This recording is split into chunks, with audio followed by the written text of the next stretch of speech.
Le chocolat Cadbury a préparé une recette secrète de chocolat noir pour la reine et la famille royale chaque Noël avant qu'une entreprise américaine ne reprenne les opérations il y a 10 ans, selon des rapports découverts.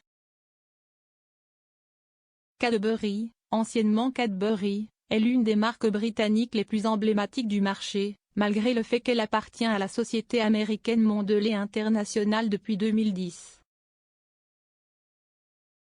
Quoi qu'il en soit, le géant de la confiserie a ses racines en Grande-Bretagne, à Birmingham pour être précis, lorsqu'en 1824, John Cadbury a commencé à produire une variété de cacao et de chocolat à boire.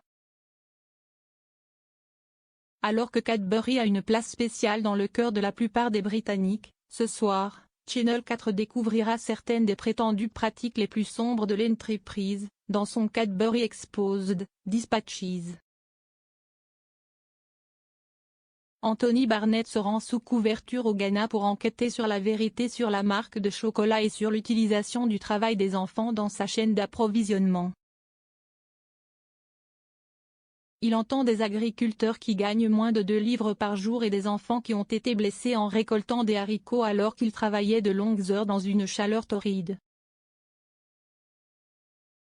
Aujourd'hui, les produits Cadbury sont pour la plupart abordables et souvent moins chers que les fruits ou les légumes. En raison du faible coût, vous pourriez penser que la famille royale opterait pour une autre marque de chocolat plus chère, mais vous auriez tort. Chaque année, juste avant Noël, Cadbury envoyait une série de bars exclusifs au palais de Buckingham, au château de Windsor et à Sandringham avant la prise de contrôle américaine en 2010. Le chocolat était enveloppé dans une feuille d'or avec un emballage rouge portant le blason royal et by appointment to the Queen. Sous la crête, les mots Cadbury Superior Culinary Plain Chocolate étaient écrits.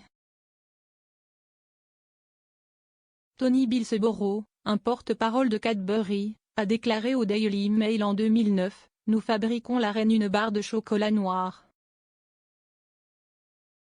Elle n'est pas à vendre au public. Nous fabriquons cela pour elle selon les termes de la marque royale. Nous fournissons du chocolat à la famille royale depuis l'époque victorienne, mais je ne peux pas discuter de la recette. »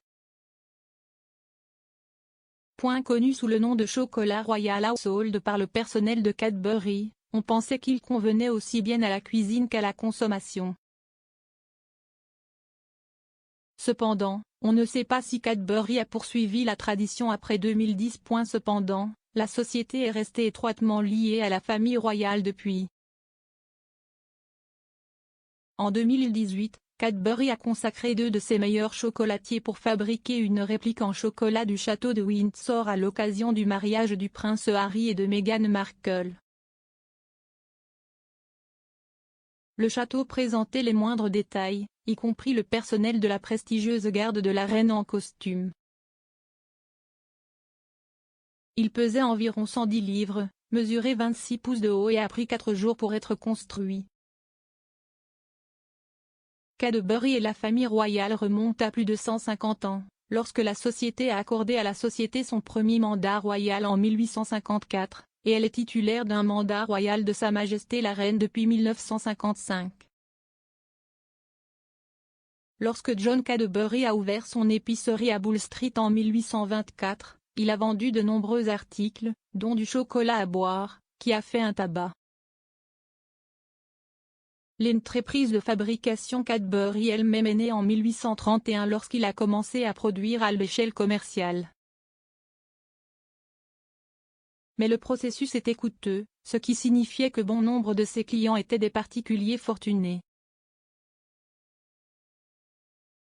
En 1847, les affaires en plein essor des frères Cadbury déménagent dans une nouvelle usine plus grande à Bridge Street, dans le centre de Birmingham. Lorsque l'usine de Bridge Street est devenue trop petite, George Cadbury a commencé à chercher un site très spécial pour sa nouvelle usine, Bourneville, sa maison à ce jour.